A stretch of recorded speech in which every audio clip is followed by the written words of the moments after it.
No, because why did literally nobody warn me about how rough the dating scene is right now? Oh, no. No. I have quite literally not dated in a few years because I've had crazy things going on. So I'm like, okay, let's calm down. Let's get on Hinge. Let's get out there and let's live our life. Okay, so I've been talking to this guy for 2 months. This is our third date, and he was like my top pick, or like I was very excited about him. It just seemed like a lot of our things in our life superficially like added up and could work well together. So I was very excited. But I felt like recently, I mean, not recently, the whole time, his texts and Snapchats have just kind of been like meh, and there wasn't much like depth or intention or like trying to get to know me better or like giving me more info like about him. So I was like, this third date's gonna be really telling. Okay, awesome. So I'm assuming he's gonna pick me up. I assumed wrong. He wanted to meet there, but it ended up that he had like a thing with his roommate right before. So I was like, that totally makes sense. And he's like, how about we meet at this place to eat and then go to the hockey game at 7:15. So 6, eat and grab drinks, 7:15, go to the game. Perfect. Awesome. The place he suggested was it's like a swanky little food court place. You can grab and eat different things and then all eat together. Yeah, like a food court. It's really cute. And yeah. So I'm parking at 5:55 and I get a text. Hey, I'm going to be like a quarter past that hour, past 6. I just called an Uber. What? An Uber? For context, we don't live in a city where you need to Uber unless you're drunk or plan on being drunk. If you've ever been at Boise, Idaho, you know that. Okay, so I was confused. I didn't say anything about it. And I was like, okay, I'll let you know where I'm sitting when I find a spot. I wanted to be so polite and respectful. And I was like, I need to wait to order food to eat with him. Like, that's so rude of me. People are late. I've been late. That's no big deal. Like, I was really annoyed that he texted me at 5:55 that he had just called an Uber. But I was like, things happen. You can come back from that easy peasy. There's no way I'm holding that against somebody. But I was so freaking hungry. I thought I was going to pass out. So I'm like, okay, I'm going to order food, take a few bites of protein, and then like eat it slower so I can still eat food with him when he gets here. He ends up getting there at like 6:35, and immediately he was like, didn't come over and hug me or anything, just sat right across from me, and he's like, oh, sorry, the Uber was weird. And I'm like, yeah, 30 minutes is crazy. And I should have not said that, but I was just like, I didn't know what to say. I was like, but yeah. And then I was like, you should probably get your food because the lines are long or there's a longer wait time. And he goes, oh, I already ate. What? You already what? I immediately in that moment went to go check my texts because I said, did I make it up? Am I crazy? Did he not say, let's grab something to eat and a drink? No, he did. Yeah, he did. And then he proceeded to be like, you got here right at 6? Like, all surprised. I'm like, yeah, that's when you told me to be here. He's like, oh, usually my family and friends like add 15 minutes to whatever I say because I'm usually late. Again, I am too personally. But I was like, oh, okay, well, I'm not your friends or family, and nor did I know that about you, but also it's the third date. That shouldn't be a thing. And if it is a thing, you text the person right when you find out you're going to be that late. But again, that's something you could come back from. Inviting me to eat and a drink and then eating before and showing up half an hour late. He then has the gall to be like, are you okay? You seem a little tense. I have a history of letting boys walk all over me and me being a people pleaser and like letting them treat me like shit. So I'm like, no, I'm fine. I'm just a little hungry and I'm just letting it settle. He gets me a drink there at the restaurant place, whatever. He gets a beer. At the game, he has 2 more additional beers. I have 1 beer. And then we go to a lounge after, and I buy us cocktails. He drinks that cocktail, I drink mine. And then he buys himself another cocktail and only drinks like a third of that because it was too much. Because he was drinking all day with his roommate, which is why they Ubered. And then he changed and got ready and then came to our date and continued to drink more. And so he got sleepy tired by the end, pretty quickly. And I felt like shit. My feelings were hurt. I felt disrespected, and I don't know why I stayed. I just felt like it'd be rude again to leave. At the hockey game, they were playing like lots of 90s songs. He really likes 80s and 90s. And he was like, oh, like, would say so-and-so, like a band name. I'm like, I don't know who that is. I know the song. He's like, you don't know who that is? And it seemed like he was like actually annoyed that I didn't know who it was. And then I'd be like, oh, you know who this is? And he's like, oh, I've heard the song. I'm like, it's Madonna. Like, you know who that is? You know, giving him shit back.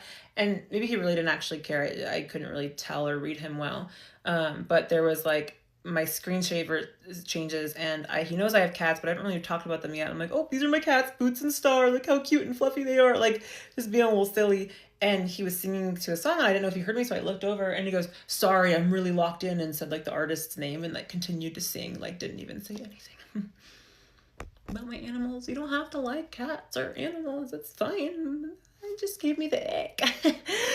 And there was like a few other times like that as well. I feel like I had very good conversation questions, or like just like statements about my own life that were very open-ended to like add, where he could easily add. I'm like, and this is how I, you know, with my friends and family and how I not interact, but like this is what's important and the people I love, and that's how kind of my life works a little bit. And for him to have an opening of being like, this is how I am with my friends and how we are with each other and how we keep in touch. And, you know, you don't need to go into too much sappy detail, but it was an opening to like, tell me more about yourself. No, there was nothing.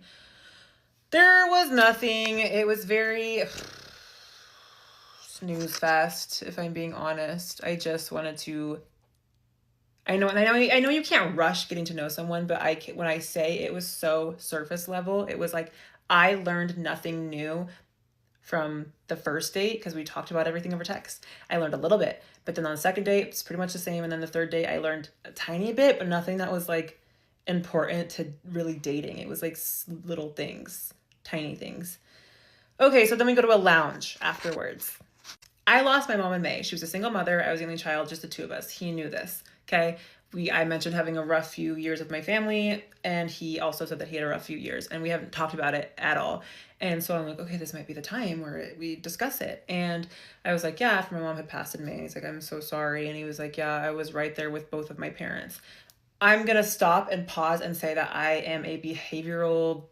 work with behavioral health. I am a case manager. I'm a psych major. I'm very empathetic.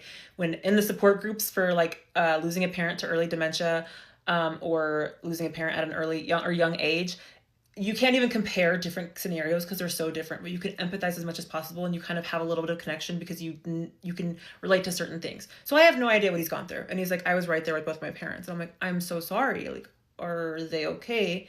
And he was like, yeah, they both had stage 1 cancer.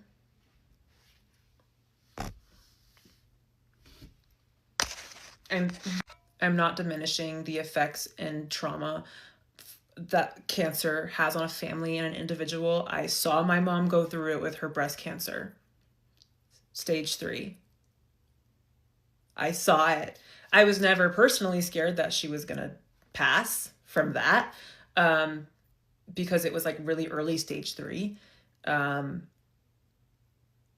treatable. And I was like, are your parents okay? Are they in remission? He was like, oh yeah. And he told me about his dad, and he's like, yeah, and he's good. And I'm like, and your mom? And he's like, oh yeah, she's good. But yeah, I've been right there.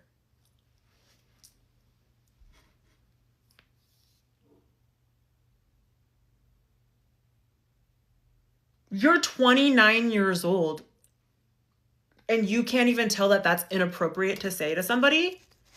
He then asks what she passed from. I give him the synopsis of frontotemporal dementia, and then my grandpa's Lewy body dementia, and it all happened within a few years, and why it was very traumatic for my family and I, and it was a lot. And again, single mother, only child. He has multiple siblings. He has both parents, and continues to say, I was right there. And not everybody has the right things to say when you talk about death. It's uncomfortable, absolutely. But after I explained what they both passed from, he was like, yeah, people die. And I'm like, yeah, I know. Oh, I know. You don't, but I do. Just kidding. Yep, it was an awesome date. Get ready with me while I tell you what it's like being in an open marriage from my experience so far. My husband and I never had any infidelity infidelity in our marriage prior to like this whole situation. And this, I wouldn't say is infidelity, but I guess, I don't know how you think of the definition of it, but I was of the belief, and I've always been of the belief, that if you are married, you do not have friends of the opposite gender that you talk to one-on-one, hang out with one-on-one, anything like that one-on-one. You kind of not discontinue those friendships, but those friendships definitely shift a lot, and so you are not prioritizing those friendships. Those are friendships that now, like, if your husband's not friends with them, you're probably still not friends with them. Like, you're probably not still friends with them, because I just didn't believe that that was okay. My husband and I have been together for 14 years this coming March, and we're at a point in our marriage where we weren't really married anymore. Like, we were married, we were living together, we were raising our daughter together, but outside of that, our marriage was completely dead. I had printed off divorce papers, we had talked about separation, we had talked about the logistics of if we separated or if we divorced, what life would look like for our daughter, and we're just really struggling with the idea of kind of like separating her life, separating our lives, finances, all of those things. It was just really, really difficult, and that is the point when an open marriage kind of came to the discussion, to the table. Because of where we were at in our relationship and just kind of feeling like there was really no hope left for us having that connection again that we had lost, an open marriage to me at the point that I brought it up was essentially like a free pass to say, like, okay, we're living together, we're raising our daughter together, like, we are sharing expenses, those kinds of things, but we each should be able to kind of go pursue other things to kind of fulfill that need of the affection, like the like physical touch, those kinds of things, because we were not having that, and we did not have that anymore inside our own marriage, and we literally had not been intimate with each other for over a month. Like, and that just, to me, like, it was dead. Our marriage was gone. What I did not expect was for an open marriage to be the thing that saved our marriage and brought us closer than we have literally ever been. Like, our connection is so much better than it has been in our 14 years of relationship. So my stepmom knows about our open marriage, my siblings know about our open marriage, my friends know about our open marriage, some of my husband's friends know about our open marriage, and a lot of people in our community know about our open marriage because we live in a very small town, and my husband is on Tinder and stuff like that, and so obviously people are gonna know, people are gonna find out. Multiple women have approached me and been like, hey, by the way, your husband's on Tinder. Those people that do know about mine and my husband's open marriage that have been around us since are honestly shocked at how connected we seem and how good things seem between us, which it legitimately, it's not just seems, it is. It has strengthened us so much, and I really cannot explain how it went this direction, because I did not imagine that this would be where we would be at, having an open marriage and like opening ourselves up to other people. I will say, so one thing, my husband and I's open marriage, we do not, like, it's not like he's reaching out to girls and then we're like bringing him into our relationship, and no, like, totally separate, totally like outside of that. It's our own thing, our own connections, we keep it to ourselves. Obviously, like, there's a little bit of conversation about it, and there is definitely jealousy. Like, I'm jealous of girls that he gives attention to. He is jealous of the guy that I give attention to and that I spend time with. But for the most part, it has been just amazing for our communication. Ever since opening up our marriage, my husband has definitely taken a more dominant role in our relationship, which is something that I've craved for a really long time. And he just really didn't understand or didn't know, like, how to take on that role. And I think the discomfort of me like being with somebody else has really pushed him outside of his comfort zone and has made him kind of do the work to take on that role. And that was something that I desperately needed. I was in a really dark point in my life. I was going through a lot of things, and I just felt like I needed somebody to make me feel safe and to make me feel taken care of. And it's something that I've been begging for a really long time, that my husband wasn't able to meet that need. And now he really has taken that on and done such a great job with it, which has been so amazing. With that being said, even though we are open, I still have a ton of guilt when I spend time with another guy or anything like that. It still feels wrong, and I think that's just the nature of it when you have been in a relationship and you are married for 14 years and you are strongly of the belief that you don't cheat, you don't interact with other men one-on-one, anything like that. Once you are married and then you are switching to an open relationship, there's still a ton of guilt with that. And I think too, like, obviously it's hard. Like, I love my husband so much, and it is hurtful when I am spending time with another guy or when he's talking to another girl. But I definitely feel like because things have progressed more quickly for me in the open relationship, I am more on that end of like hurting him, and that is super super hard for me and something that I've struggled with a lot of guilt over, that I'm hurting my husband. And I never ever wanted to do that, despite where our marriage was at and where our relationship was at. It was never about hurting him, and I think that's so so hard to like come to terms with the fact that you are hurting the person that you love more than anything in the world. My husband always has and always will be my best friend, and so hurting somebody like that, despite all of the hurt that came before it, is something that was really really difficult for me, and just it's not for my nature. And so I think that was really really hard for me. A lot of people don't understand what it's like being in an open marriage, and they think that, you know, oh, I could never stand the idea of my husband with somebody else. And I don't know how you do that. Yeah, like, I can't really stand the idea of my husband with somebody else either, and my husband can't really stand the idea of me with another man either. But this is what we had to do to save our marriage, and so it doesn't make sense to a lot of people, but it's what made sense for us in the moment, and we're just working through it every single day. This is probably obvious, but it's really really hard for a guy to find somebody to do anything with when they're in an open marriage, because a lot of girls don't feel comfortable with that, versus for a woman it is very very easy to find somebody willing to do stuff with you when you're in an open marriage. So that has definitely been a struggle that my husband and I have been working through, and has made things a little difficult. And even though our relationship is in the strongest place it has been in absolute years, the jealousy definitely does take over, especially on the nights where I've been with this guy that I'm talking to. The next few days are just kind of hard for my husband and I would say, like, the next day or two, he's distant and he's really working through being distant, but I understand why he is distant, and I get it, because that would be extremely hurtful. But then I feel like we just find a way to reconnect, and it's so much stronger kind of like in that middle point. The day before I go to see the guy that I go to see, it definitely gets hard again, and he definitely pulls away a little bit more, which is tough. His mom doesn't know we're in an open relationship. My mom doesn't know we're in an open relationship, and obviously our daughter doesn't know we're in an open relationship. So we really do try to be like discreet about things and not try to be super obvious about the things we are doing. Obviously we are still learning on that, because it's not something that's easy. Like, we have a family location sharing services, so they can see like where I'm at, where he's at, and that makes it a little tough.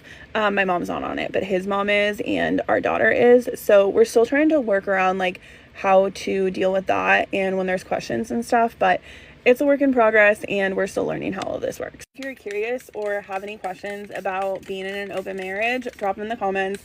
I'm pretty much an open book, so ask anything and I'll try to answer it to the best of my ability. Okay, now that I've got all of your attention, I have the most insane date story that I have to share. If you've been around for a while or you're one of my friends, you probably know the story, but I always say it's either a good date or a good story, and this one was a good story. So this was when I lived in Austin, Texas a couple years ago. I had met this guy on Hinge, and when I matched with him, he picked a place and a time, and I was like, great. He picked a restaurant for like 7:30, 8 p.m. drinks, which I thought was kind of interesting, but I'm like, I don't really care. I'll show up. So he picks a place right where he lives. He went to school at UT. I forget what he was studying, but so he picks a place close to him, which I'm like, don't love, whatever, I'll go. I go on the date, and I can always tell within the first like 15 seconds, 30 seconds, how the date's going to be. And I can tell I'm going to hold the whole conversation up and just lead it, which is fine. I can talk to a brick wall if I need to. I don't really want to, but whatever. So the waitress, like the host, takes us all the way back. It's like an old house turned into a restaurant. Takes us to the very back of this damn house restaurant. We sit down in the corner, And sure enough, it's like really challenging to have conversation with him, which is fine. He's really nervous. I'm like, maybe in 30 minutes he'll chill out. He doesn't. And we get a drink and we're yapping. And it's like everything I ask him, there's like a negativity to everything. I'm like, oh, do you do this? No, I don't like doing that. What about this? No, I don't like it. I'm like, he lived, if you know Austin, you know the Domain. He lived at the Domain. Which actually, now that I think of it, the place that we went was not close to him, but it's close to school. Anyway, doesn't matter. I'm like, oh, do you like live in the Domain? He's like, no. I'm like, oh, well, there's really great shops. It's like a great area to walk outside. He's like, I guess. I'm like, what about food? Like, where do you like to eat out there? Like, there's some great places that I like, naming the places. He's like, nah. I'm like, so what do you like? Because I'm trying to find something. Like, I don't care if we share the same interests and likes. Like, I just want to find something that you like to talk about so that you can come alive here. And so basically he's like, I eat at Velvet Taco and like fucking Chipotle or something really basic, or maybe Kava, something like that. He only named 2 places. I'm like, really? Nowhere else? He's like, no. I'm like, oh, then you must like to cook. Do you like to cook? He's like, no. I'm like, well, I just got an air fryer. I love to use my air fryer. It's so easy. He's like, it's too much work. I'm like, it's so easy. You just pop it in. He's like, too much cleaning. I go, I have these little silicone baking sheets. You put it. And he's like, no, too much work. I'm like, God damn, you're lazy. I don't say that, obviously. And he goes, I really don't like to cook. And I also don't really like to eat, which I'm like, I'm a foodie. What? How do you not like to eat? Who doesn't like to eat? Anyway, he's like, I don't really like to eat. But when I do cook, I make chicken and vegetables, but I don't use seasoning. I'm like, not even salt and pepper. He's like, no. So he doesn't use any seasonings. He just does plain chicken, cooks it with vegetables. But you might be saying, what's weird about that? Oh, he also says he doesn't like to eat, so he blends it. He blends his chicken and vegetables. And guess what? He's also trying to bulk. So he adds protein powder to his blended chicken and vegetables. So I react like this.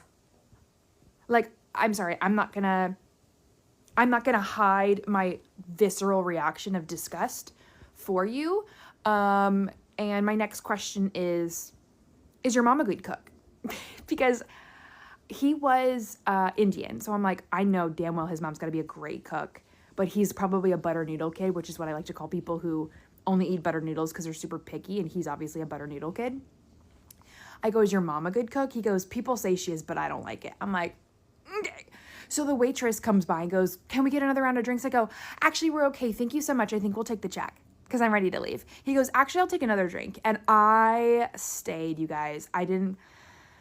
I should have gotten up. I got another drink with him. Like, I'm only going to get another drink if the date does, but I don't want to be here. And I literally said that, but we stayed for another drink, try to find things to talk about. Come to find out, like, little things that he said he does over the apps. Like, he was like, oh, I don't actually do that. I'm like, he had, for example, I played tennis in high school, and he had a photo of him playing tennis on his profile. And I asked him over Hinge, how long, like, do you still play tennis? He's like, yeah, I've been playing for years. Like, I play X amount of times a week. And I asked him, I'm like, oh, where do you play tennis? He's like, I haven't played in 4 years.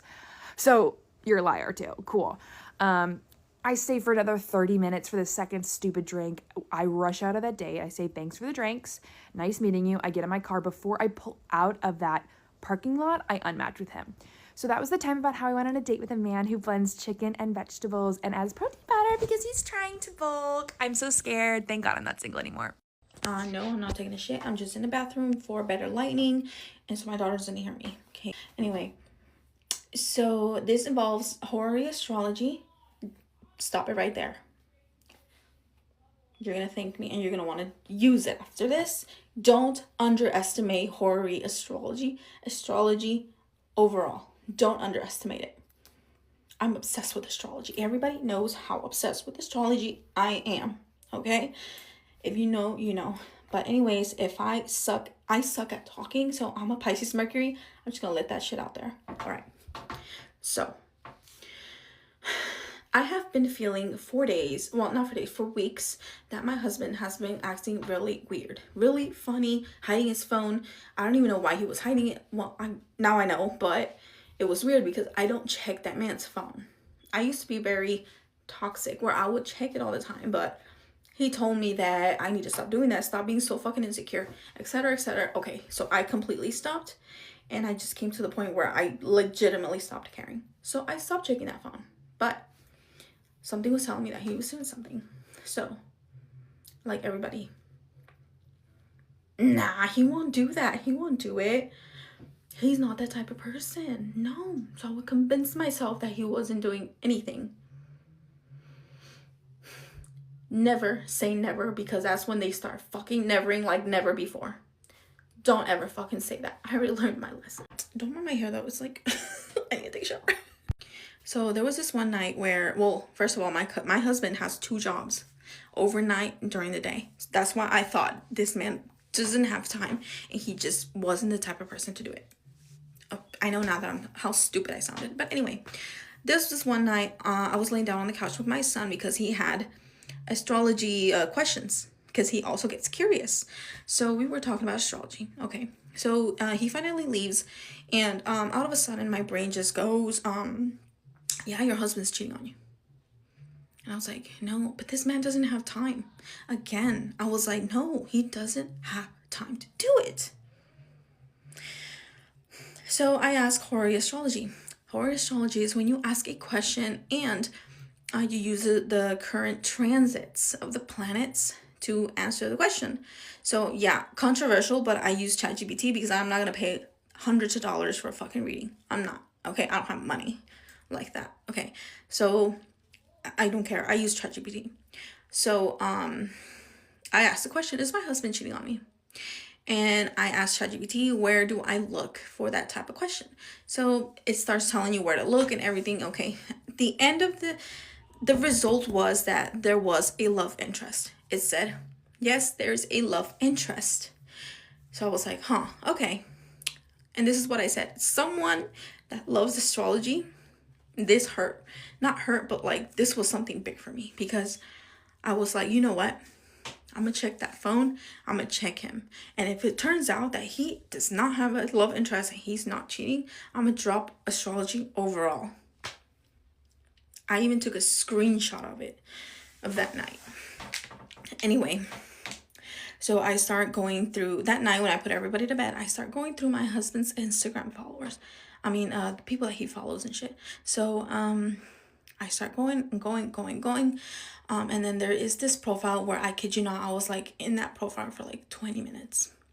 Something was screaming at me.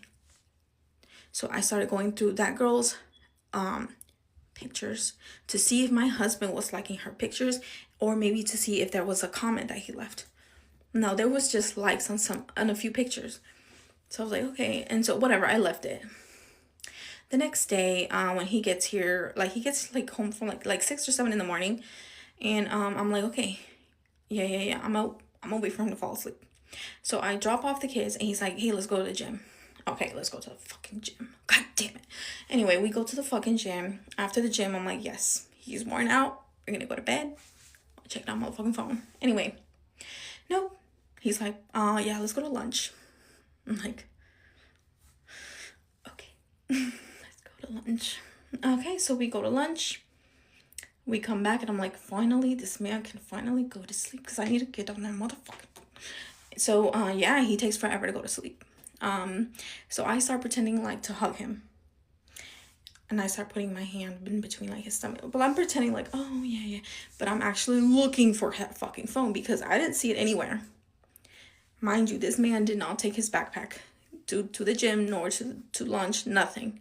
Okay? Keep that in mind. So I start going through, nope, under his pillow, nothing. So I'm like, I can't find this fucking phone.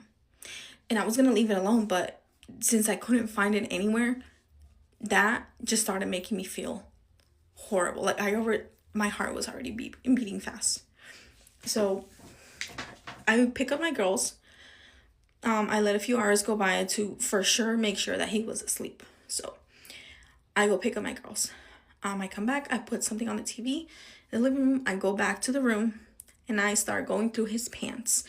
And then while doing that, I'm pretending like I'm picking it up to put it in the laundry. But no, I'm actually going through it, and I can't find that fucking phone. So I'm like, oh my God, now I'm so intrigued now. I can't stop now. So you know what? I risk it, and I start calling it. But before that, I look in his backpack that was right next to the bed, but I couldn't find it. So that's why I called it. Instead, I run the risk of him waking up, but I called it, and it was on vibrate. So I pick that fucking backpack and I take it to the kitchen. That shit was so deep in there. I took it out and I was like, hell yeah. You're fucked now, because why the fuck is it hiding in the backpack that you were not using? You did not take that backpack to the gym. You did not take that backpack to lunch. Why the fuck is it in the backpack, dude? Anyway, when I check recently deleted messages, this dumbass didn't know about that shit, but I check it. There's 3 names, 2 women. I recover them. Embarrassing, by the way. And then there's another one that kind of has like a name that kind of sounds like a dude, but it had 1,000-something messages. And even if it was a dude, what the fuck are you hiding with so many messages? I recovered it. First 2 girls, it's embarrassing because he's trying to like go out with them and they're like, no, I can't, not right now. So that's embarrassing. Anyway, the other one, that's where I saw everything. Mind you, it's the same fucking girl that I saw on his Instagram. And I also recognized, for some reason I started remembering everything. This motherfucker took that girl to my son's fucking birthday party in my fucking house. She was here. She knows me. Even if she says that she wasn't doing anything with him, because honestly, the affair, it was more like on my husband's side. Like, he looked like he was the one emotionally there for, like he was the one looking for her. Still, even if you didn't do nothing with him, why are you meeting up late at night in the car by yourself with a married man? There is no excuse for that. And I went to go see this bitch to her job. And she's like, no, I'm a girl's girl. Like, I would never. No, girl. You don't go see a married man late at night. No, you don't. But anyway, yeah, that's how I found out. And now he doesn't want to fucking leave. And I don't know what the fuck to do. So now I'm starting over. So please fucking follow me, because I need to get... If you guys please look at my videos. Please follow me. I'm trying to make money so I can fucking leave. Because unfortunately, I'm one of those dumb bitches that didn't care about the financial shit. Because I thought I had a good husband. So yeah, now I need to look up for me and my 4 kids. So please follow me, because I can't find a job either. Not a good job, at least. So please, yeah. Check those phones.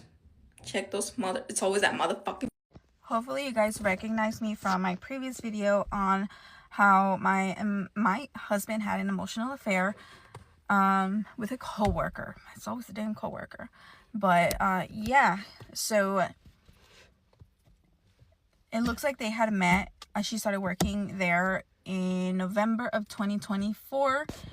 And so I know because I went all the way back to the first text messages that they had together. So it started like normal coworkers, because my husband's a manager there. And like, hey, you come in at 9, or et cetera, you know, like stuff like that, right? But it started escalating to where, for example, she went to Colombia, and then he would text her like, hey, be safe, let me know when you land, or let me know when you get out, etc. You know, mind you, my husband doesn't share that type of care to anybody at all. He doesn't care, not even his own family, like cousins, sisters, nothing like that. But it was different with this girl. And I tell him, like, bro, it's different. You don't care about anybody. And then you're all of a sudden you care about this girl. Like, call me when you land. It's not your girlfriend. Anyway, whatever. First of all, they didn't have no business texting each other when she's out of fucking town, right? If she's out of the country. But anyway, so they started. I saw that they hung out in February. I thought they started hanging out by themselves in June. But no, I saw in a text message where she texted him telling him, hey, you forgot your stuff in my car. So I was like, oh, okay. So it looks like it went back all the way to February. So the emotional affair was that from June all the way to October. They were seeing each other all the time. At late at night in my car. He gave me this car that we're in right now in my car. They were hanging out in my fucking car. And not just hanging out, they would buy food and alcohol and laughing in my car, you know, like what the hell is that? And it sounds okay on the surface level, right? It's okay, cool, shit, yeah, it's just his friend. But I didn't know about that. I thought he was at work. He would lose 2 hours of his work just to be with this girl. And you know why it's emotional and not just friendly? I'll tell you why. He would text her mi amor, which is my love. Te extraño, which is I miss you. Eres bonita, which is you are pretty or beautiful, whatever. Pretty, I think. Por ti hasta el fin del mundo, for you to the end of the world, whatever. There was one occasion where he texts her hola mi amor, and then she texts back hola, ¿qué haces? Right? Hey, what are you doing? And he says nothing, I just miss you, in Spanish, which is nada, solo te extraño, which means that he was already thinking about her, right? He was thinking about her. So why the fuck are you thinking about this girl? That's just your coworker. Why are you telling her you miss her? You're supposed to miss me, bro. Anyway, so it was a lot of that. And you know what? In text message, she's the one that started telling him that. That she missed him. I had not paid attention, right? So I didn't even see that. But when I last talked to her, because I told her to fuck off my life, I just tried to make her comfortable for her to tell me everything, right? Which I know that she's not going to tell me everything, obviously. But I noticed that it was her that started telling him, hey, I miss you. And my husband's excuses, well, he tells me that he only told her all those things because he thought that's what she wanted to hear. Mind you, this girl has a boyfriend. What? I tell him, what did this girl do to make you think that she wanted to be told that you miss her for you to the end of the world? My love, she has a boyfriend. Then what the hell did she do to make you think that? But no, anyway. And she sent me messages of like, hey, it was just friendly on my part because my boyfriend knew that I was hanging out with him. And she sent me screenshots of it. I didn't ask for them. I said, no, I don't care. And so she just sent it to me. And she tells him, yeah, I'm hanging out with Martin. And he's like, yeah, okay. It looks like the guy doesn't even care anyway. But I don't think he knows to a certain extent what the things my husband was telling her. And I mean, the alcohol, the food alone in the car, I don't think he knew that. I don't think so. And if he knew, he don't give a shit about her then. Because who the fuck lets their boyfriend, girlfriend, husband, wife, whatever, hang out with someone else in the car by themselves late at night in fucking parking lots? Nobody. Either he doesn't give a fuck about her or he's really just that. Anyway, whatever. That's not my problem. I don't care. What makes this worse is that he would tell me he was going to go hang out with his friend. Like, he will be home, right? When he was off. He would be home and he would tell me, hey, I'm going to go hang out with my friends. And I would be like, okay, that's fine. Yeah. Nope. It turns out that he was lying to me because he wanted to go see this girl. So if it's not, okay, if that's just your friend, then why are you lying to me then? If that's just your friend, no, because you know it's wrong. Okay, because he knows it was wrong, because he knows that he was emotionally invested in this girl. But if she would, I feel like it wasn't a long time. A long time didn't have to happen anymore for them to do something physically. Okay? It was just a matter of time. But I interrupted his little romance. Okay, and she also, by all those messages, even if she tells me I didn't see him that way, okay, but I don't know, it looks like you also have some type of attachment, because I don't know, whatever. Another detail that I almost forgot to say. Anyway, they would spend hours on the phone. 12:01 in the morning when she wasn't working, they would be on the phone. Another thing, he texted her, I want to take you to eat all the places that I know. I want to take you here, I want to take you there, I want to take you there, I want to take you on my motorcycle, I just want to be with you. Oh, another thing I almost forgot. I would tell him, go get me a Starbucks, go get me a bubble tea, go get me something, and he would say hell no, or he would just ignore me, or he did not want to bring anything to my job. But he would go out of his way from his job, the one where I thought he was in the afternoon, 20 minutes to her job just to be with her, because he would also go visit her at her job.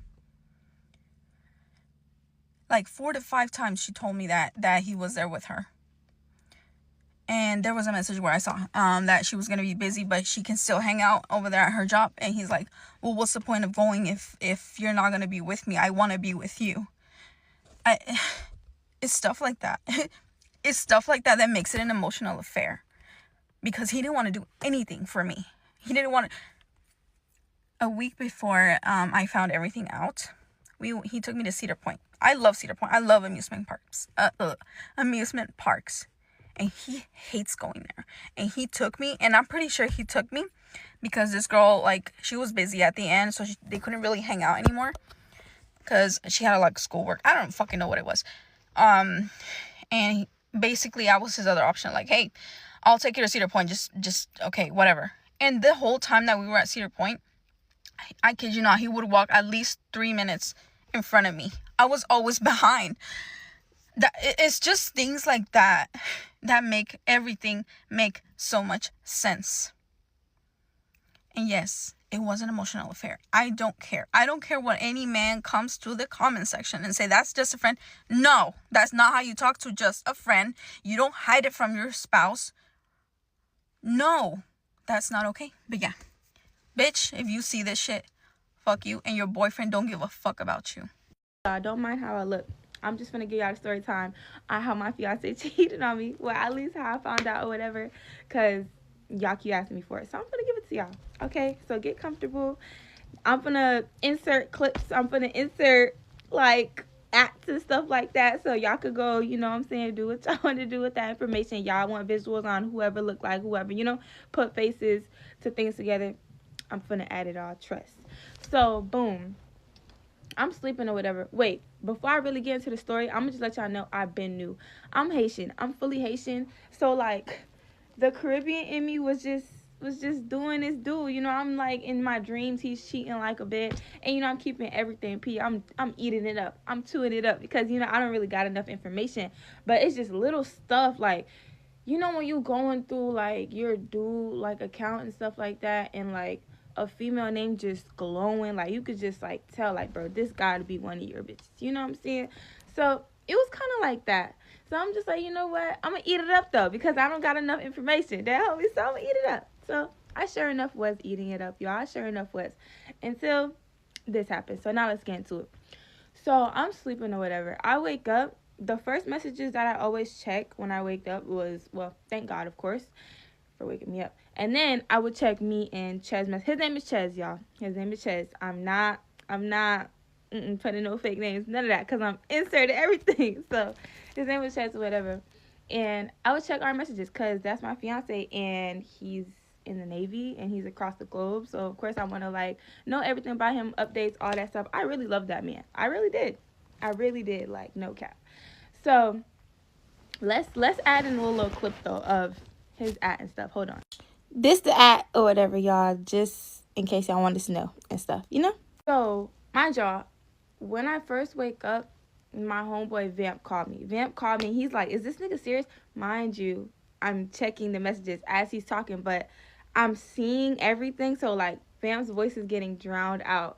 And I'm just like heart dropped to my ass. I was like, bro, this can't be real. Y'all, I'm talking about pictures, videos of them. Dude was in a whole full-blown relationship this entire time, chat. Mind you, man's got my name tatted. Bro flew me to Japan, proposed to me, all that. Like, was in a relationship the whole time. And then the bitch was chopped. Gang, chopped. Now let me show y'all the pictures and videos and stuff. Literally, y'all, can't make this up. Whole ass relationship. Dates and all, child. Bro used to lie and be like, oh, I was sleeping, or oh, I'm at work, all that. Whole time. Like, y'all just see it, right?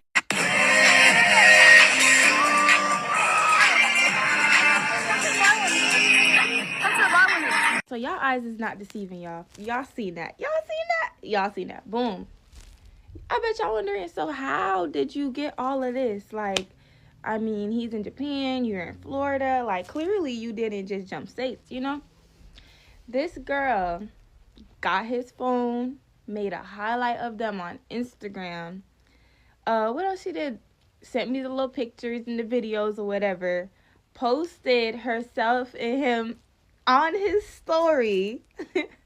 And y'all, what's crazy is, as I'm like seeing the pictures and videos and I'm swiping through, my heart dropping, like, people are texting me at the same time, literally. Like, everybody's like, oh, Cece, wake up. Wait, you and your fiance broke up? Everybody's like, whoa, whoa, whoa, who is this? Like, nah, like, y'all, this situation is so fucked up. Like, all I could do is laugh, though, because I knew deep down, you know what I'm saying? So, yeah. So, I could just laugh about this, but, yeah. You know, everybody just hitting my phone, so boom.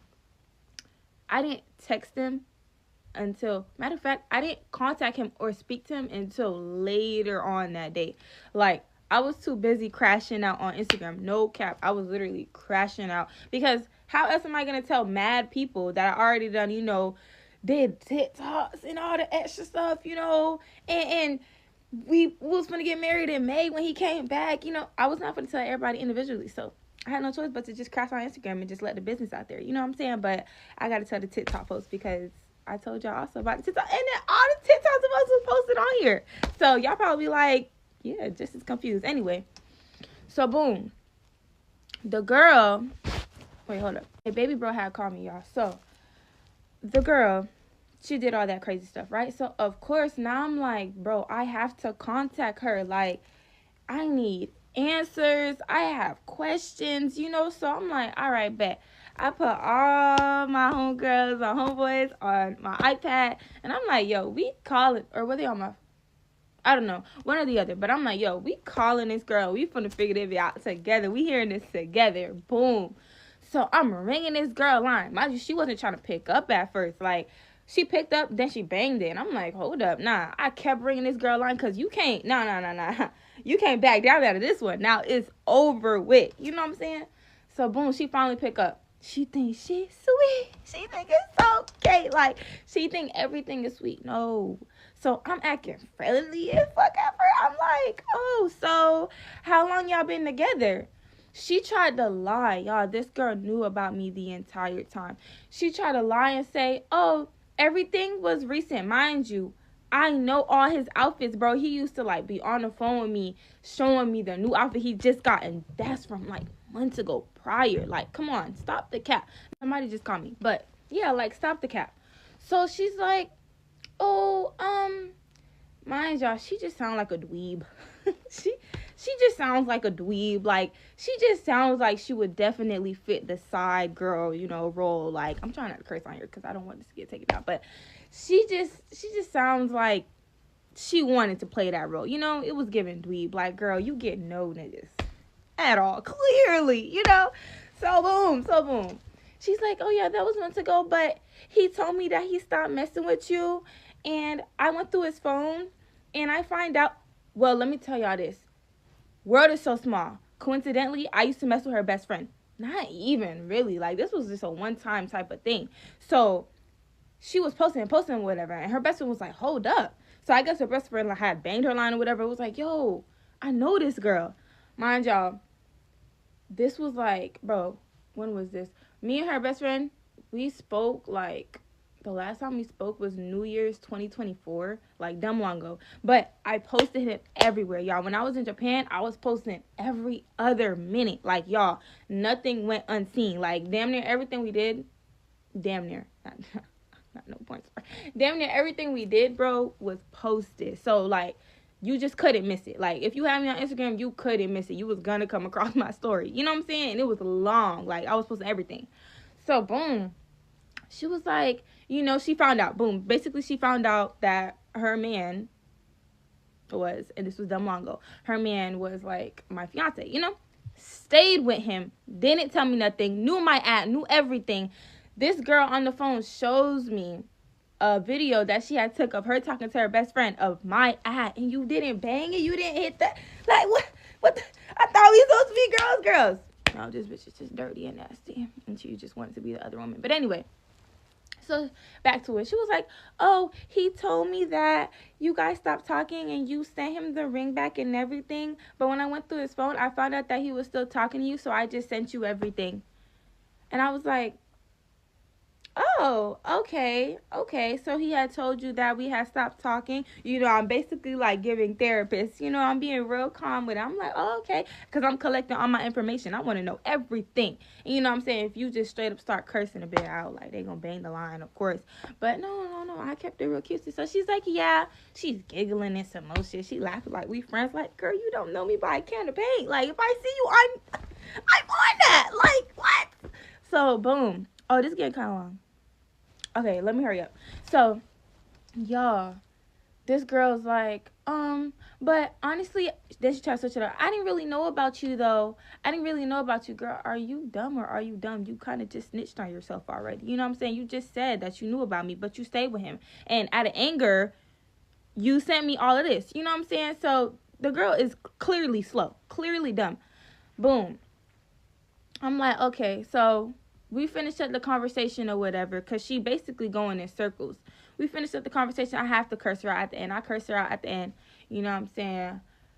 Hung up on her, blocked her or whatever, you know? And that was that. At least I thought that was that, okay? Story time part 2. This where it get kind of nasty, y'all know. Hey, this is kind of real sickening. So, I'm thinking that's the end of that. You know what I'm saying? Like I said, I already done crashed out on my story. I already done did the most, you know? So, I'm still not even, you know, talking to him, texting him. I don't ask him nothing because, you know, I'm already seeing what I'm seeing. So, really, it was really nothing to talk about. And honestly, I was not going to hit him up at all. Boom. Literally, like, 2 hours after the crash out on the story, everybody texts me like, dang. Everybody's like, no way. You know what I'm saying? Everybody bashing the girl, bashing him. I done drop apps. You know, everybody do what they do. This girl gonna text me off his phone and say this. Let me show y'all. Y'all go ahead, pause and read that. But if this ain't the sickest shit, yeah. Man, when I read that, this was my exact reaction. Literally, like, this was my exact reaction. Cause yuck, like, you think you just ate that up? You had that man eat you out on your period, and you think that was so cute to send me? Like, girl, are you overly good? But y'all, knowing me, cause I get niggas. I'm no shade. I get niggas, you know. So it's never gonna be like, oh my god, like I just lost this man. Like, what I'm gonna do? Like, thank you. Next. And all my exes love me personally. So I was being petty or whatever. But honestly, like, this was just to be petty. After she sent me that, bro, I literally texted back. Mind you, I'm already knowing, because this was like hours later. I didn't even see that she sent me that, like, until like hours later, because I think I was in the shower or something. So after she sent me that, y'all, my phone just died. Okay, but yeah, y'all. So after she sent me that, I ain't gonna lie, I decided to be a little petty. So this is what I sent back. Cause like, what? Yeah, get you some more niggas, boo. Stop fucking with a lame. The fuck? That's me and my ex, y'all.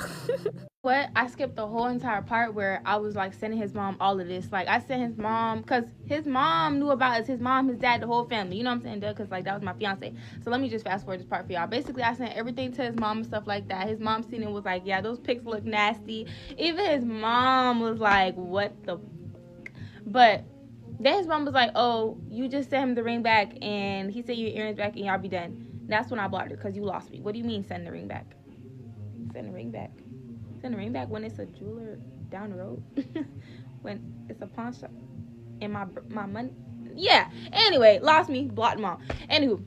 So, but I did end up unblocking the mom and sending that screenshot of old girl saying that he ate her out on her period to his mom. Cause yeah, and I was like, oh, never stop praying for your son. Cause yeah, your son is crazy. Like clearly, never stop praying for him. He's a demon. He has a lot going on. Never stop praying for him. Cause his mom is real like in the Bible, like you know. So I never had a problem with his mom. I actually really did like his mom, but she lost me when she told me to send the ring back. Like, are you serious? Anyway, so y'all. Oh my gosh, Mr. Trash, hold up. Suddenly the whole house needs something. Damn. Anyway, so boom. After that, he called me, bro. Dude, like, yo. Chess called me. He, mind you, it's way later on in the day. It's like nighttime now. It's definitely bedtime. He called me out of the blue. Yo. I say, yo, because I guess we game right now. Okay, bet. If y'all didn't know how I met this man, whatever, Chess, no, he's not a man, he's a bitch. How I met him is 10th grade year. He was my best friend. I went to Oak Ridge. I was in Orlando. Yeah, that's how I met him, whatever. And then we fell out and we rekindled and yeah, all that. So, boom. I was like, what's up? He was like, man, cooling. You good? And I was like, yeah, I'm good. Like, I'm straight. He was like, type. And I was like, bro, you know you just popped out with some chop shit? He was like, bro, I know. I said, why would you do that? Like, she's chopped. He was like, bro, I was just fucked up one night. How are you still lying to me and we gang right now? You overly need that ass whooping, bro. You overly need that, clearly. So he's like, I was just fucked up one night. I should have recorded this conversation. Now I would have had that for y'all, but I just gotta listen. So I was like, one night, bro, you were in a whole relationship. He was like, what? Nah. And I was like, damn, that's crazy. He said, you know what? And it was multiple at that. Bro got to giggling. I look at my phone, and I'm like, I want to hang up on him, but nah, this conversation not over. So I'm like, out of all the girls, you chose that? Like, for real?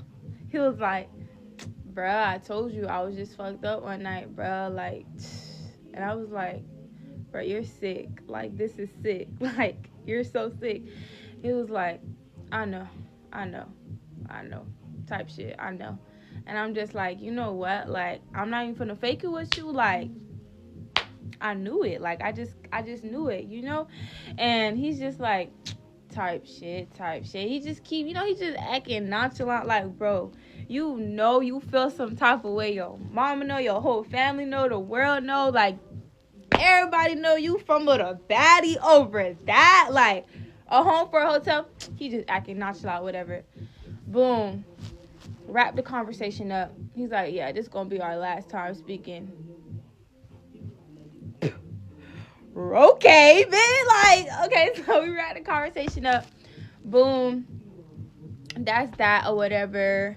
And then after that, I think this girl had texted me on TikTok and was like, oh, I seen what you posted.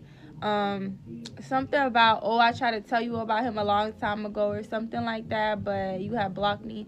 First of all, I don't play about my little Instagram account because it's real little for a reason. I don't know. Like, I like my followers real small. Like, 100-something followers on there. Like, only. Followers is real cutesy, real petite. So, yeah, I block anybody I feel like is just coming to stock. I don't play that stalker stuff. So, yeah, y'all. That's the story time on how I got cheated on with this dude. Don't know why my phone just stopped recording, but yeah, y'all, that's the story time or whatever. If y'all feel like y'all got questions, I got answers, comment below or whatever, text me. Like, yeah, y'all definitely get to know the business because this is real crazy. But yeah, y'all, that's the story time. Thank y'all for listening. Okay, story time. So I just moved to Houston yesterday and I had the absolute worst day of my life. So I just want to tell y'all why. So I'm coming all the way from Lafayette, okay? 3.5 hours away. Well, I toured this apartment in the Heights like 2 weeks ago, and I sent in most of my paperwork that day, sitting down at the office after we toured that apartment. Like, I love that apartment. It was so cute. And so we got most of the paperwork done, and then they emailed me the rest of the paperwork we had to finish. Well, I thought I was finished. And a few days before my move-in date, which was supposed to be the 29th, she's like, hey, Cameron, we just need you to sign this real quick, and then you should be good to go. And I was like, okay, perfect. So I signed it, and they were like, oh, we have to send this to your employer, and now your employer has to sign it. And I was like, okay, sweet. So we got my employer to sign it, like, literally that day. And she was like, okay, now you're all good to go. So the next day was my move-in day. So literally after she said I was all good to go after everything was signed, she called me at 5:59 the day before. I didn't hear my phone ringing. I was packing up my entire house in my dad's U-Haul because I was like, okay, everything's fine. Well, it was not fine. I got a voicemail that I checked at 10 o'clock at night after I was finally done packing everything. She's like, hey, Cameron, something about a paperwork delay. And she's like, we actually cannot move you in tomorrow, so I'm going to call you first thing in the morning. I was like, you have to be kidding me right now. So their office didn't open until 10 a.m. the next day. So I stay up until 3 in the morning conversating with ChatGPT, like, how do I fix this? What other way can we fix this? Because I can't move in any other day. Like, I literally have to move. Like, I have to move on the Thursday. I'm going tour my work and talk to my new job on the Friday. I start my job on the Monday. Like, and my dad was, like, helping me move. And, like, there was no other possible day that I could have had all the help that I had to move in that day. Like, no way. So I called them that morning. And they were like, okay, I'm going to get it sent to the corporate whatever ASAP. We're going to get it approved today. And I was like, okay, perfect. Call me back. So about an hour later, at 11 o'clock in the morning, she's like, hey, Cameron, like, everything is signed. You're good to go. And I was like, okay, awesome. So I literally said, so I'm able to move in today. She's like, yes. I said, okay, awesome. So I can load up my dad's U-Haul and I can head to Houston, right? She's like, yeah, you're all good to go. We'll see you here. And I was like, okay, perfect. I'll be there at around 3:45. So that sounds like a yes. Am I right or am I crazy? About an hour and a half into my drive, I get a call from the apartment complex. Hey, Cameron, we kind of misread something in your paperwork in your offer letter that you sent us, and we thought we could approve you, but, like, now we can't. That offer letter, I gave them the day of the tour. So everything they messed up was literally, like, from weeks ago. Like, y'all had all the time in the world to look at this. She was like, in order to get approved, now we have to send it to some kind of program for you to get approved, and now we have to run, like, a background check, whatever. She was like, so we cannot move you in today. I was like, okay, well, I'm currently, like, in Lake Charles, like, literally almost halfway to Houston, and I was like, I thought I had the green light. You told me I was able to move in today, so I said I packed up. I literally said word for word, okay, well, I packed up my entire life and I'm coming from another state, so you're going to have to work something out. And she was like, okay, I'm going to try my best. I'm going to talk to the compliance team, and I'm 80 to 90% confident that we can get it done for you by the end of the day. And I was like, okay, like, let me know. So I'm shitting myself. And my dad is driving his truck in a U-Haul, absolutely loaded. My entire life, half of my entire life is still in my car. And I'm like, I don't even know if I should tell my dad because he might shit a brick. Like, I don't even know what to do. Like, we can't turn around. So we get there. At 4 o'clock, they're like, still on the phone with them. I'm trying my best. I'm like, try harder. You literally said I can move in today. Like, you kind of screwed me just now. Keep in mind, they said I was able to sign the lease whenever I got there. Like, which I thought was kind of sketchy in the first place. I wanted all the paperwork done, and then you give me the green light to move. You don't give me I don't know. Maybe that's my mistake. But anyways, I'm in the middle of moving, and my $80 nails already came off in less than a week. Anyways, we get there, and I'm waiting in the office for an hour because she's on the phone in the back office, so we're just sitting there. She comes out. Hey, Cameron. So the office is closed now, so we cannot move you in today. So I start crying. I'm angry crying. I looked at her and I said, please don't take my frustration personally, but you told me I can move in today, and I packed up my entire life and moved here.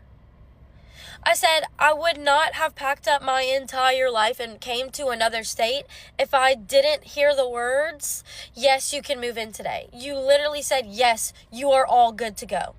I double, triple checked with you. She was like, I totally understand your frustration. Do you? Are you homeless right now? Do you understand my frustration? So I walk out and I call a storage unit, and the only storage unit that was open was literally closing in 10 minutes. So I called and I'm like, hello. Like, I'm bawling my eyes out crying. They're like, hey, like, how can we help you? Like, this 50-year-old dude's on the phone, like, what the like, okay, how can we help you? And I was like, I just got screwed over by my apartment. I need to go now. Like, I need to come now. He's like, okay, we can totally help you out. Like, get over here. And we're like, okay. So the angel at the storage unit gave us 25% off of the first 2 months of storage to put my entire Lafayette life in there. And so he literally stayed like an hour past close just to help me, and I thought he was such an angel for that. He's like, oh my gosh, you got a new job here, like, give me your business cards, like, I would love to help you out. And I'm like, you're a saint, thank you.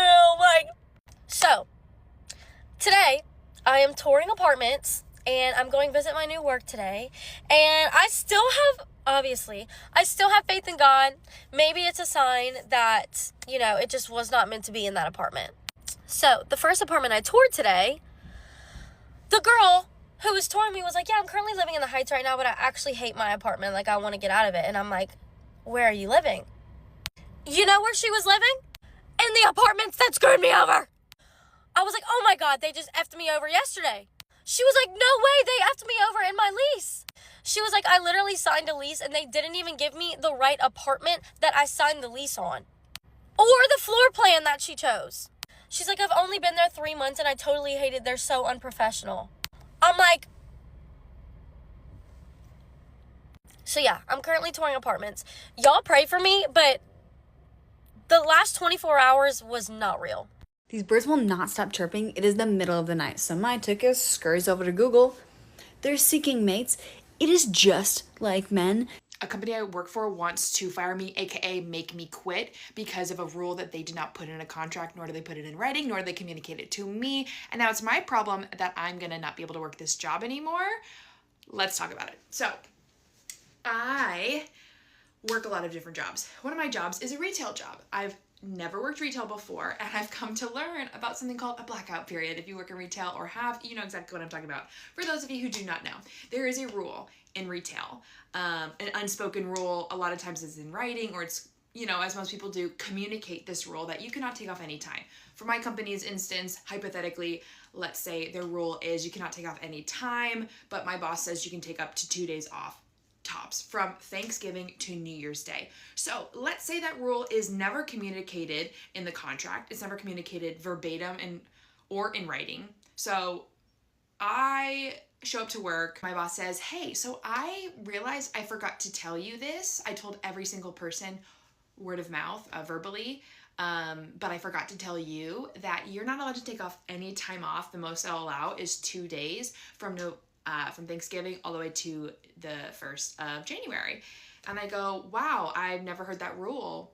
Did you put it in an email? He goes, no, I probably could have done that. I told everyone over the past couple weeks, but I forgot to tell you. I just realized, because he's looking at the scheduling for the next couple weeks. And I had put off my time off request for December 1st to the 14th, which is 6 shifts in total, a Tuesday, Friday, Sunday, Tuesday, Friday, Sunday. I work part-time. I work less than part-time. I work anywhere from 10 to 15 hours a week. Very minimal. There's a lot of us. I'm really not used that much. So I've taken off time before. So what have I done to take off my time off requests? Well, I've read the contract and communicated from day one and when I got hired, what is the best way to do this? What do I need to do? And my boss said, you only need to put it on this app, this platform that we use for scheduling. You put it in, I will see what you put in, and I'll work around you. I said, that's all? He goes, that's all, yes. That was the end of conversation. So what did I do? I followed protocol. I read my contract to make sure there's nothing in writing about this blackout period. There's nothing there. I read the contract about scheduling. There's nothing there. I look back at all the onboarding stuff. It only says to put it in this app. So what have I been doing? Exactly that. So I put off my time off request probably early, middle October for December. So it's been in there for a minute, you know, it's been there for a hot second. And I put this time off request and I go on my merry way. So come to this November 9th-ish date, he says, you can't take off any of that. I can't get approved. And I go, well, I'm going to Germany to visit my long distance boyfriend. I haven't seen him since September. So I am actually going to go, thinking to myself, I work 5 jobs. I really don't need this one. Since you've dropped the ball and did not communicate with me, this is now my problem. That kind of sucks, but also sucks for you more because I did my part. You did not do your part. I can peace out of here. I'll find more jobs. That's one thing I'm good at, is finding a damn job. So he says, well, I can't get that approved. And I say, well, keep me posted because I'm going nonetheless. Like, I'm not adjusting my flight to see my partner for a retail part-time job that's maybe 10 to 15 hours a week max. And I also planned this trip to not be during Thanksgiving and to not be during Christmas because I wanted to respect that, knowing that it's probably going to be a high velocity time. But I thought after the 1st to the 14th is good. That's a window where there's no holiday. Of course, it's still holiday season, but it's not a crazy mess. Anywho, so the next shift, I go into work and he is on a Zoom call with his boss.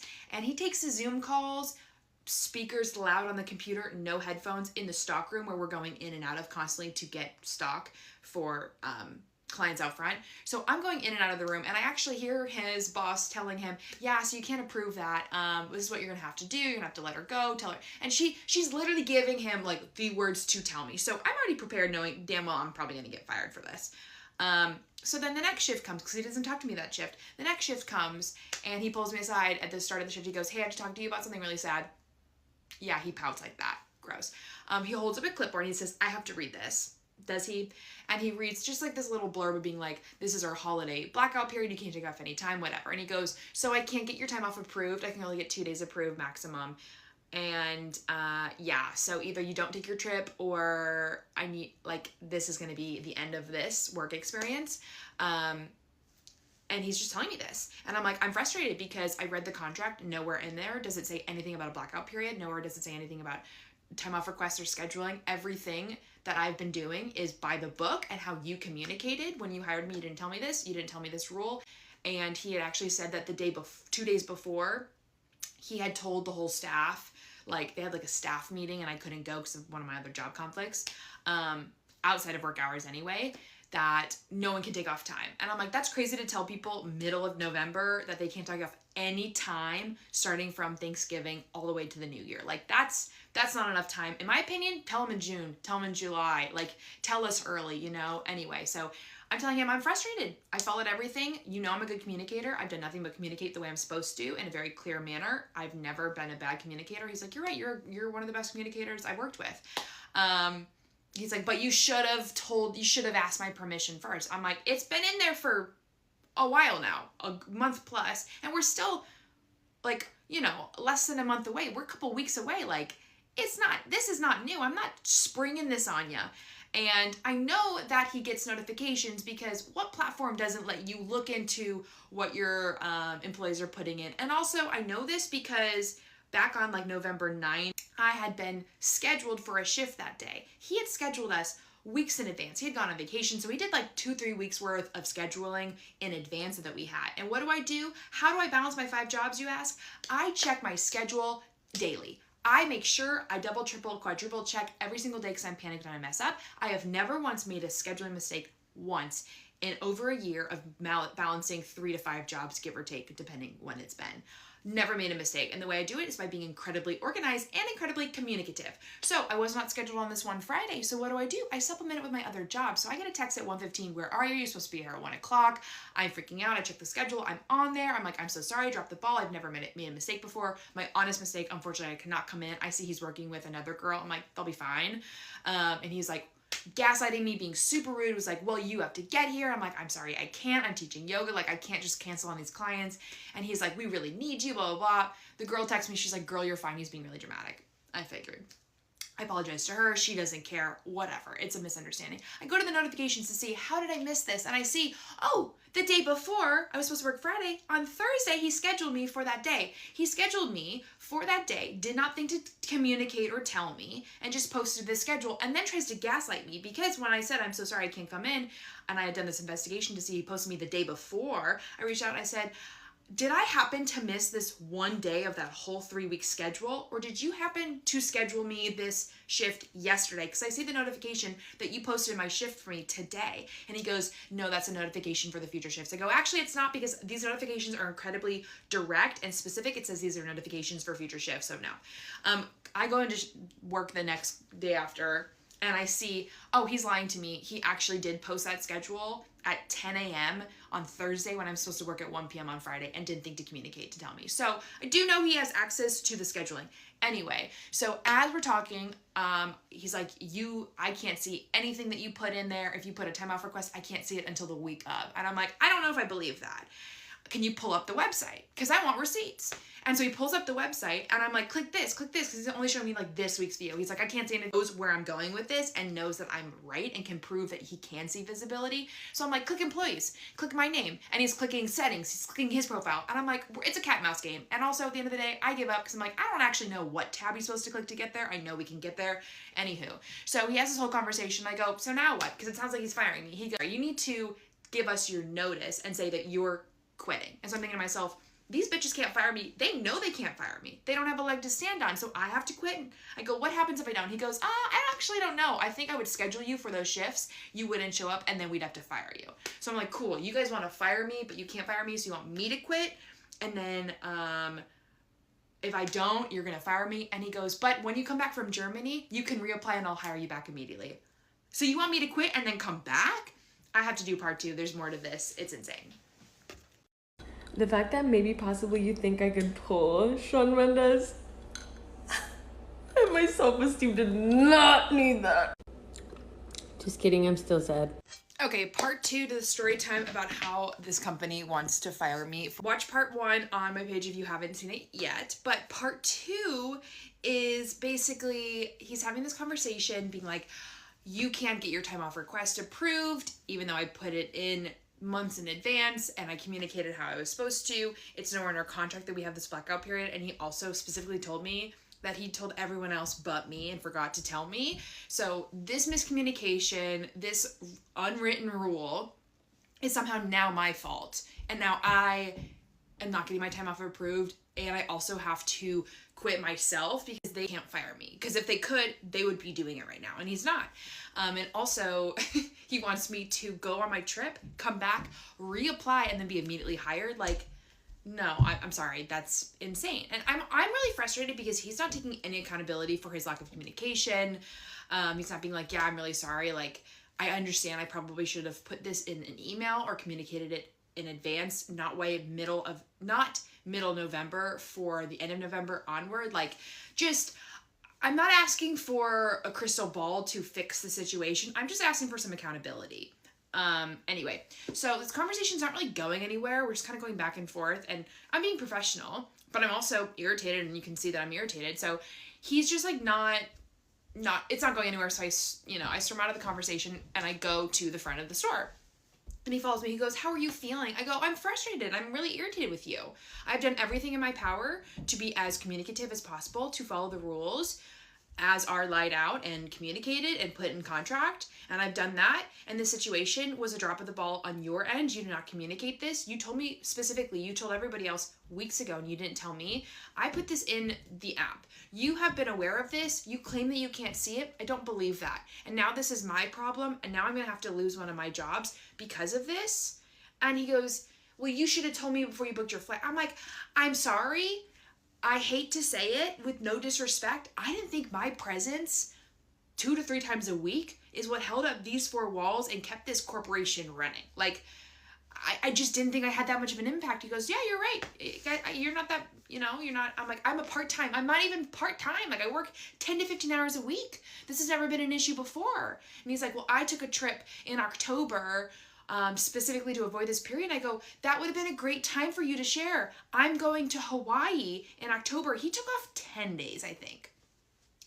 I'm taking off this time because we can't during this blackout period. Like, that is an opportunity for you to communicate.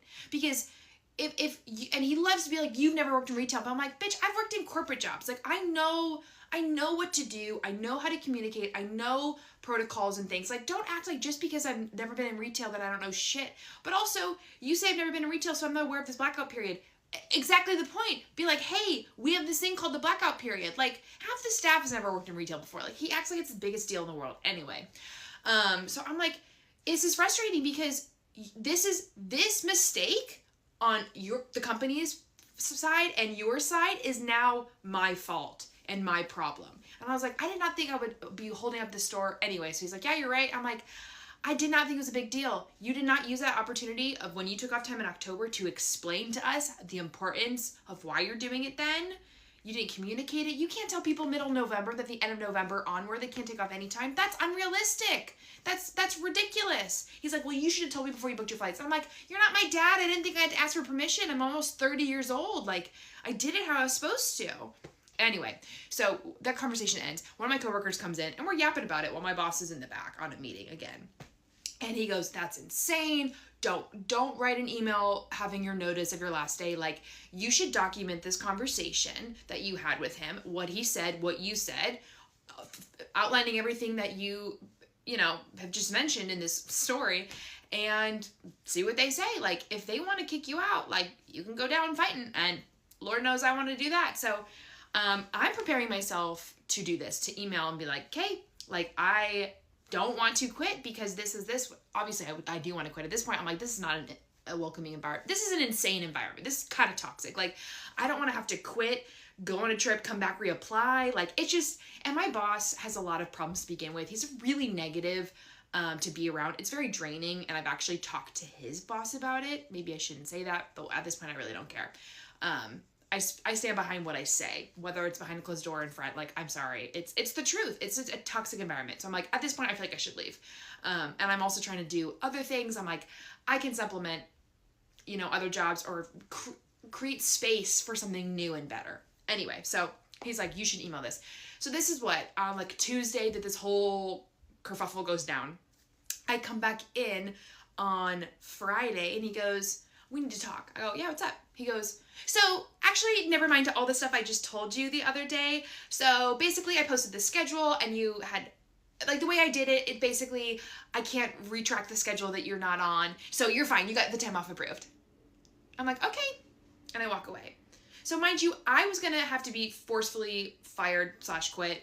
And so was another coworker because she was going to go home to see her family. She needed 3 days off. He would only give her 2. And he was like, no, I won't give you this off. She's like, I just need the day after Christmas off. Like, please, like, I'm not trying to fly home the day after Christmas. I only go home once a year. Like, I never get to see my family. He's like, no, can't do it, whatever. Mind you, his boss is the one approving. And she goes to her and was like, yeah, it's fine. Like, the boss doesn't even care. So I'm like, why are you giving us a hard time when also you're not even the one to approve it off? Very confusing. So I talked to her later, another shift, and she's like, yeah, he told me I'm fine too. But at this point, I'm like, I don't want to work here anymore. So if this were you, what would you do? Would you go to Germany with your now approved off time and come back to work for this man at this place? Or would you quit? Do you have a guess of what I'm going to do? Oh, last thing I forgot to say, and then I'm going to shut up. I was debriefing this with a new girl who got hired, I think like the very start of November, early November. And I'm telling her this tea because she's like, just walked into this environment where we're like, when he's not around, we're yapping about this BS. And I go, when you got hired, did he share this blackout rule with you? She goes, no, not at all.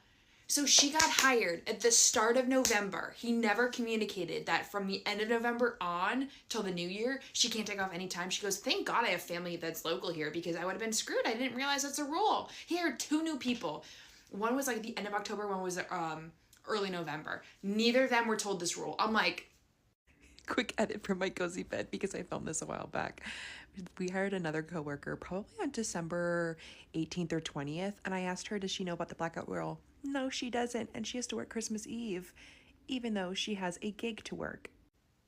Maybe we should start communicating that when you hire people. Okay, I'm out.